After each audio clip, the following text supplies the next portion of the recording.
Hello, everyone, and welcome. I'm Don Brennan again with Friday Football Fever presented by Inman Marine. Our game of the week this week had the Bulldogs of DeSoto County visiting the lair of the Bayshore Bruins. You're watching SNN Friday Football Fever! Yeah, it's the Bruins' homecoming and senior night. For sure, the place was jacked, especially coming off that exciting win against Hardee. First play of the game, DeSoto's Ty Wesley will take it to the house for the touchdown, and on his 16th birthday, no less. DeSoto with an early 6-0 lead, a little Sweet 16 present right there. Bayshore, though, would drive it down, and Corey Von Borstel scores for the Bruins. They fake the extra point, go for the 2-point conversion, and it was an 8-6 ball game. Second half, it's all DeSoto. The Bulldogs block the punt there, and it's birthday boy again who recovers, and is ditching and dodging all the Bruin defenders, running towards the end zone, but he catches a cramp. DeSoto, though, will set backup quarterback keeper Arnold Melee. He'll get the 6, though. 16-11, DeSoto up. Bayshore trying to get the first down on 4th and 23. The line is pushing. They think they got it. Everybody's making go, go, go. It comes up just inches short, as do the Bruins on this night. DeSoto wins it 16-11.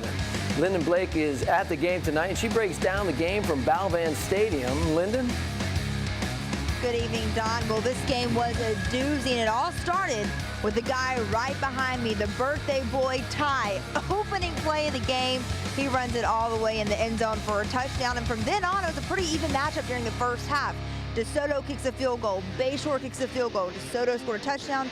Bayshore scored a touchdown. But the second half is when DeSoto's defense really got going, and Bayshore had a few splash plays that got them downfield, but other than that, they got shut down. They could not handle that front line from DeSoto. So it was the Bulldogs that came out with a win tonight, and so that stat for Bayshore stays. They have not won back-to-back games since 2011. I'll tell you, the team looks promising, though. They never gave up. They were helping each other up until the last play, really playing together.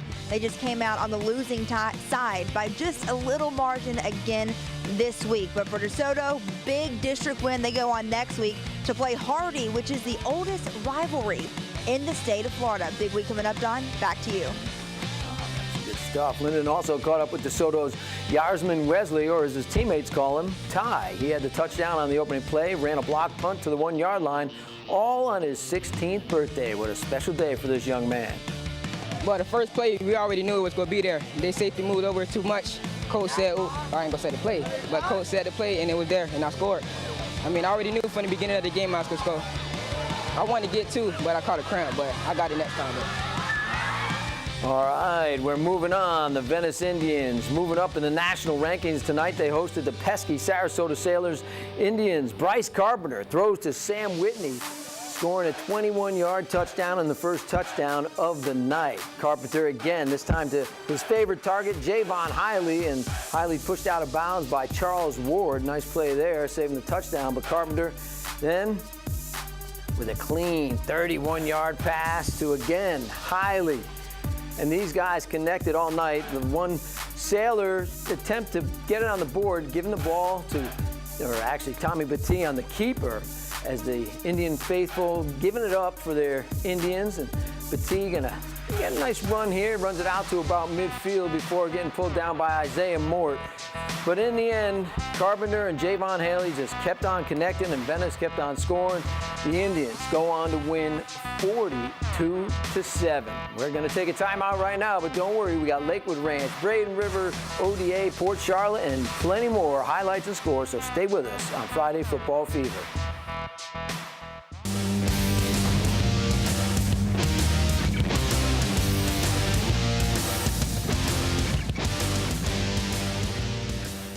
Welcome back, everyone. The Outdoor Academy Thunder have already made the playoffs for the first time since 2010. Tonight, well, they hosted St. Pete Catholic, and the Thunder started off strong. They're in good stead. As I said, hey, they're a playoff team. What do you got, right? Start off strong. The interception, Julian Brown pulling it in. And that would set them up in great field position in the red zone. So he's all jacked, and then Dakota Dickerson going to take it in for the first touchdown of the night. The Thunder are on the board. The Thunder continue to roll in the first half with Gus Mailer hitting Philip Svoboda for another touchdown for the Thunder. And Dickerson, watch this. Dickerson just going to bust a gut right up the middle. Boom, there goes Dickerson. Looks like he's wearing work boots. I think he's wearing Timberlands. That's, you know why? Because he came to work tonight. And he made things happen for the Thunder. But St. Pete Catholic didn't go gently into that good night. They didn't go into halftime empty-handed either, as Seve Saganovic going to take it in for the Barons. Score, the last score we had was tied up at 28 all. Right now, that's all we got. Braden River Pirates, well, they're rolling while the Mustangs of Lakewood Ranch have hit a tough patch since their undefeated start. The Rivers' Brian Gagg going to hand it off to Jameer Hayes, who runs it in quite easily for a 7-0 lead. Nice little bow to his teammate. Pirates on offense again, deep in Mustang territory, and Gagg hits Knowledge McDaniel, who knows a lot about scoring touchdowns, especially this year. And it's 14-0 Pirates. And can you believe it?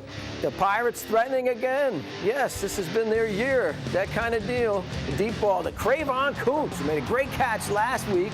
Now there's a great pass to him, and another touchdown for the Pirates. They take this rivalry game 55-7.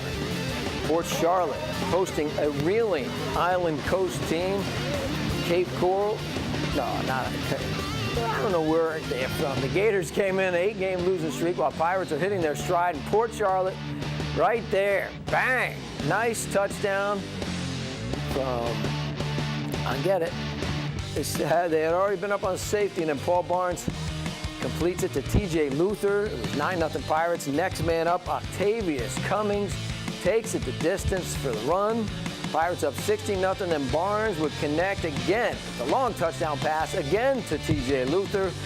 Those guys are becoming like a Carpenter Hiley connection. Pirates defense also coming up with some points with the Gators fumble, and Thomas Joy scoops it up and runs it in for the score, and Port Charlotte wins it going away 60-0. Now, when Friday football fever continues, Palmetto, Northport, Carnamooney, all those highlights, and Manatee as well, coming up.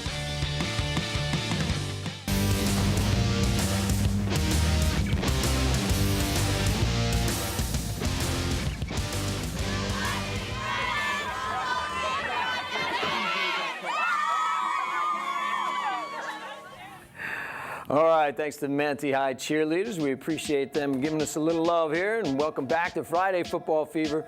We've got a lot of games still to show you, so let's get right back to the action. It's Palmetto in Northport to take on the Bobcats.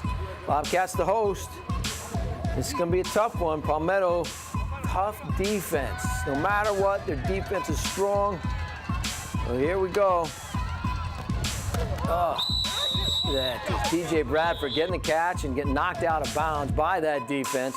Elijah Davis then for Palmetto going to run it right up the gut, and he's off to the races. There he goes, taking it to the hizzy for the Tigers. Touchdown from 40 yards out, and they were up 7-0. Then the Bobcats going to try to make a little bit of their own action here. Yeah, I think they are. Either that or we're on the Blair Witch Project. I'm not sure here. Jalen Wide for the Bobcats. He's going to muscle his way for the first down. He just kept plowing away. Gets that first down, but they wouldn't get anything out of it. And then Palmetto getting up 14-0 when Johnny Jones makes the catch and goes in for the touchdowns. Tigers win it 37-0. Now the Carnamooney Cougars took on Winter Haven on homecoming night. And everybody was having a good time at Carnamooney. Yeah, deuces, baby. Second quarter. Cougars quarterback Jack Koshko is going to dump it out to senior standout Bryce Williams, and he'll do the rest. Look at him. Breaks a tackle, changes direction, nearly takes it all the way to the house. That's all right. He stopped just short. Koshko says, hey, I'm going to keep it on my own and get credit for the touchdown. They make it 10-0 Mooney. Koshko on the score on the keeper. But Winter Haven sophomore quarterback Eric Williams gonna air it out. Going up top, he's a lefty like Kenny Stabler. Watch here, he connects on a 55-yard score to Terrence Anglin to cut that lead to 3. Mooney was still leading. Cougars trying to answer. Koshko Going to throw the ball into coverage, and Blue Devils' Jeremiah Ware steps in front of the pass, making the interception, sets up Winter Haven going the other way. And then Williams again going deep. This guy likes to air it out, finds Ty Duffy in stride and going to the end zone. 50-yard touchdown to give Winter Haven the lead. Cougars kicker Ryan Blechter will kick a field goal, his second of the game, to cut the lead to 1 at the half, 14-13 Winter Haven. Score in this one, Winter Haven beating Mooney 42-28. Now the Manatee Hurricanes making a push for the playoffs as they took on Tampa Riverview tonight. And last time I was there, it was pouring rain when they played Lakeland and the Lightning. But now tonight, defensive battle and scoreless when Irony Jackson takes the punt for the Canes at his own 33, and there he goes. But you probably saw that block a little earlier that set him free. 67 yards later, he's got a touchdown, but it's coming back because why? The ubiquitous block in the back penalty. So the game remains scoreless. As I said, defensive battle in the Canes. Brandon Dawson, Keyshawn Madry, and Kewan Hawthorne enveloped the Sharks all night. That defense was strong. Still not at 0 when the Sharks' Ryan Jorgensen goes up top, but he too was intercepted by Cedric Waters. Cedric picks it off at the 13 and goes the other way. 87 yards for the score. Look at these, got a little convoy. We got a great big convoy, but what? Yes, another block in the back penalty brings it back to midfield, so O'Neill gets to work hitting Wes Coleman, who races down to the 10. Nice play by him. Shifty move. He reminds me of a former Tony Anthony. I can't remember his name, number 23 for the Canes. Looked like him, but then a sly fake by O'Neill, and he hits Josh Booker on the pass for the only score of the first half. It seemed like it was low scoring, right? But it opened up in the second half. Final score, Manatee wins at 31-0. And here's a look at other scores from across the Suncoast.